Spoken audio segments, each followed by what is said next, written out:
Hello, সবাই কেমন আছো? নিশ্চয়ই সবাই খুবই ভালো আছো আর সুস্থ আছো। আজকে হচ্ছে আমাদের পুরীতে সেকেন্ড দিন। তো আজকে বিকেলবেলা রেডি হচ্ছিলাম একটু আশেপাশে ঘুরতে যাব বলে।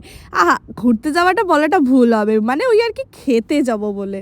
সকাল থেকে তো প্রচুর গরম থাকে, তাই জন্য আর একটু বেশি সাজাগোজা করার একটুও ইচ্ছা করে না। তাই বিকেলবেলা একটু জমিয়ে সাজুগুজু করছিলাম কদিন। আমি এত কষ্ট করে গেট রেডি উইথ মি গুলো শ্যুট করেছি বা ভ্লগ বা শর্টস গুলো শ্যুট করেছি, কিন্তু আমি জানি না কেন ইউটিউব আমার একটা ভিডিওতেও রিচ দিচ্ছে না। যা ভিডিও পোস্ট করতাম মানে ওই 1-2 মাস আগের কথা বলছি, মোটামুটি 1K অ্যাবভ মানে 2K 3K ভিউজ হয়ে যেত, কিন্তু এখন একটু ভিউজ দিচ্ছে না। মানে মোটামুটি 23-24টা ভিউজে আটকে গেছে। মানে কি জানি কেন এটা হচ্ছে, হয়তো আমার অ্যাকাউন্টে কোনো রিচের প্রবলেম হয়েছে, জানি না কেন। আর এদিকে আমার সাবস্ক্রাইবারও ওই 800-তে গিয়ে আটকে গেছে, জানি না কেন কি হয়েছে। তো আমি আর মাও রেডি হয়ে নিয়েছি, তো এবার বেরোবো ঘুরতে।